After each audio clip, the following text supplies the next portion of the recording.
યુધિષ્ઠિરને રાજ્ય અર્પણ. આ કાર્યથી અર્જુનનું વિશેષપણે અભિનંદન કરીને પછી પાંડુ રાજા યુધિષ્ઠિરને પોતાના રાજ્ય પર સ્થાપિત કર્યા.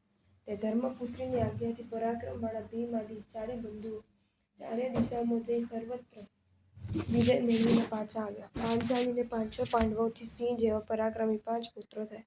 રાજા યુધિષ્ઠિરની સાથે ચારેય બંધુઓ વિનયથી વર્તતા હતા.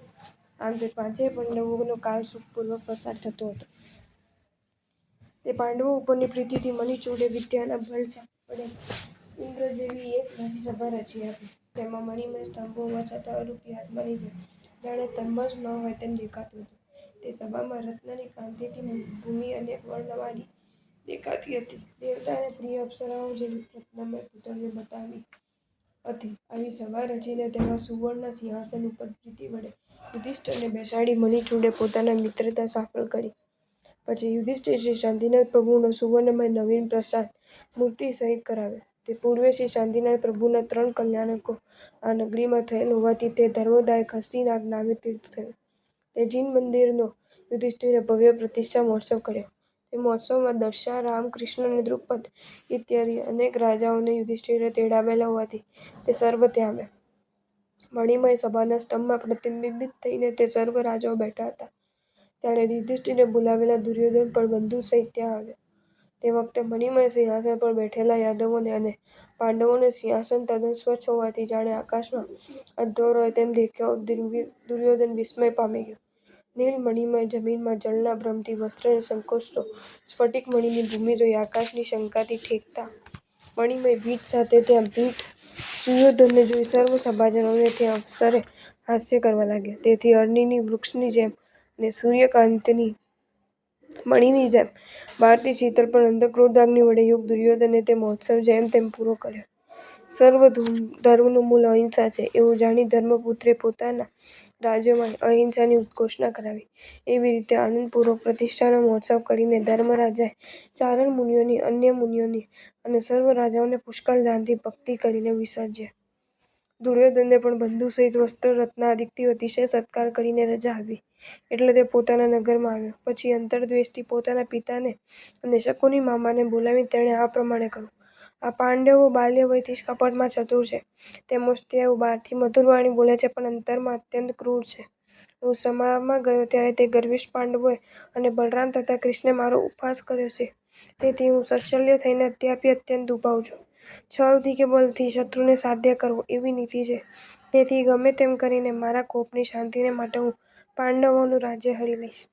આ પ્રમાણે કહીને પાંડવોની સ્પર્ધાથી દુર્યોધને શિલ્પીઓને બોલાવીને કોટી દ્રવ્ય ખર્ચી એક નવીન રમણીય સભા બનાવી. પછી તે સભા બનાવવાને માટે કૌતકી દુર્યોધને દશા, પાંડવ અને રામ, કૃષ્ણને દૂત મોકલીને બોલાવ્યા. તેમાંથી જેમ જેમ આવતા ગયા તેમ તેમ તેઓની સામે જઈ કૃત્રિમ માન આપી અને યોગ્યતા ઉપરાંત દાન આપી સર્વને વશીભૂત કરવા લાગ્યો. તેને ભોજનાદિકથી, વનક્રીડાથી તથા જલયંત્રોથી અને કુતૂહલોથી પાંડવોને વશ કરીને પછી દ્યુત રમવા માટે બોલાવ્યા. તે વખતે ધર્મવેત્તા વિદુરે તેમને અટકાવ્યા. તો પણ રાજા યુધિષ્ઠિર કર્મયોગે જુગાર રમવાથી વિરામ પામ્યો નહીં. જો કે પાંડવો સર્વ રીતે ચતુર હતા તો પણ વિપરીત દેવને લીધે કપટથી દિવ્ય પાસા વડે દ્યુત રમનારા કૌરવોનું છળ જાણી શક્યા નહીં. સત્કર્મની હાનિને લીધે અનુક્રમે અશ્વ, હાથી, રથ, ગ્રામ અને નગર તથા છેવટે રાજ્ય પણ યુધિષ્ઠિર હારી ગયા. છેલ્લે યુધિષ્ઠિરે દ્રૌપદીને પણ મૂક્યા તો પણ તેને પણ હારી ગયા. અહો, આવો વિધિનો ધિક્કાર છે! દુર્બુદ્ધિ દુર્યોધને બીજું બધું પોતાને સ્વાધીન કરી લઈ પછી દ્રૌપદીને લાવવા માટે દુઃશાસનને મોકલ્યો. હે કૃષ્ણા, તને પણ પાંડવો હારી ગયા છે. માટે હવે તું મારા ઉત્સંગમાં બેસ અને તને વિટંબના કરનાર પાંડુ પુત્રોને છોડી દે. આ પ્રમાણે બોલતો દુઃશાસન તેના ઘરમાં ગયો. આવા તેના વચનો સાંભળી દ્રૌપદીએ નાસવા માંડ્યો. પણ દુઃશાસન તેને કેશ વડે પકડીને હઠથી સભામાં લાવ્યો. તે વખતે પણ ભીમ, દ્રોણ અને વિદુર ઇત્યાદિ વડીલોને બેઠેલા જોઈ અપમાનથી લજ્જા પામતી તે સતીની ક્રોધ વડે: હે દુરાચારી, કુલંગાર અને નિર્લજ્જ દુઃશાસન! આવું કુકર્મ કરવાથી તારા અસ્ત્રો વ્યર્થ થઈ જશે. આવી શાપવાણી સાંભળ્યા છતાં પણ મદોન્મત્ત તેવા દુઃશાસને અમર્ષ વડે તેના નિતંબોથી વસ્ત્રો ખેંચવા માંડ્યા. દુઃશાસનને જેમ જેમ તેના વસ્ત્રો ખેંચી લેવા માંડ્યા તેમ તેમ શીલલક્ષ્મી તેને નવા નવા વસ્ત્રોથી ઢાંકવા લાગી. એવી રીતે 108 વસ્ત્રો ખેંચ્યા પછી ચંડાલ જેવા તે દુઃશાસન થાકીને બેસી ગયો. તે વખતે ભીમસેનના ક્રોધ અગ્નિને યુધિષ્ઠિર વચનરૂપ પાણી શાંત કરતા હોય તેમ છતાં તે બોલ્યા: જો મારા રોષને શાંત કરવા વડીલ બંધુની વાણી ન હોય તો હું અત્યારે દુર્યોધનને તેના ગોત્ર સહિત ગદાથી ચૂર્ણ કરી નાખું. આવી રીતે ગર્જના કરતા ભીમને સાંભળી કેટલાક રાજાઓને મુખ નીચું કર્યું. કેટલાક હૃદયમાં ભય પામ્યા અને કેટલાક મનમાં દુઃખી થયા. ભીષ્મે રોષથી દુર્યોધનને કહ્યું, અરે અંધપુત્ર, તું આ શું કરવા માંડ્યો છે? આ સાધ્વી સ્ત્રીને વિડંબના કેમ કરે છે? આ ભીમ અને અર્જુન વગેરે તને મારવા તૈયાર થયેલા છે, પણ તને ધર્મકુમાર અટકાવે છે. નીતિ સહિત પરાક્રમ કરવું હોય છે માટે હે દુર્યોધન, તારા કુળને સળગાવવામાં અંગારા સમાન પતિવ્રતા દ્રૌપદીને તું છોડી દે.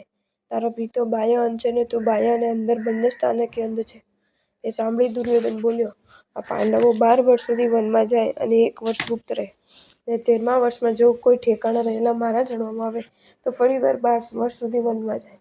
ધર્મરાજા તે પ્રમાણે અંગીકાર કરી ગુરુજનને નમી દ્રૌપદી અને અનુજબંધની સાથે હસ્તિનાપુરમાં આવ્યા. ત્યાં માતા પિતાને નમીને યુધિષ્ઠિરે દુર્યોધન સંબંધી બધા વૃત્તાંત મનમાં જરા પણ ખેદ પામ્યા વિના જણાવ્યા. આ વૃત્તાંત સાંભળી પાંડુ રાજા ક્ષણવાર મૌન રહ્યા પછી મનમાં સંસારની સ્થિતિ વિચારવા લાગ્યા. એટલે સત્ય પ્રતિજ્ઞાવાળા ધર્મપુત્ર બોલ્યા, પિતાજી, ખેદ કરશો નહીં. હું વનવાસમાં રહીને મારું નામ સાર્થક કરીશ. રાજ્યના ત્યાગમાં કે રાજ્યની પ્રાપ્તિમાં, વન કે નગરમાં જે પુરુષ પોતાનો બોલ પાળે છે તેને સર્વ ઠેકાણે સમૃદ્ધિ મળે છે. હે તાત, તમે ધીર અને વીર છો અને કુરુવંશના કુલગીરી છો, માટે અમને અમારો બોલ પાળવા વનમાં જવાની આજ્ઞા આપો. જો તમને આ વિડીયો ગમ્યો હોય તો આ વિડીયોને લાઇક કરો અને શેર કરો, અને આવા જ નવા વિડીયો જોવા માટે જૈન ફેક્ટ્સ એન્ડ સ્ટોરીઝની ચેનલને સબસ્ક્રાઈબ કરો. ધન્યવાદ.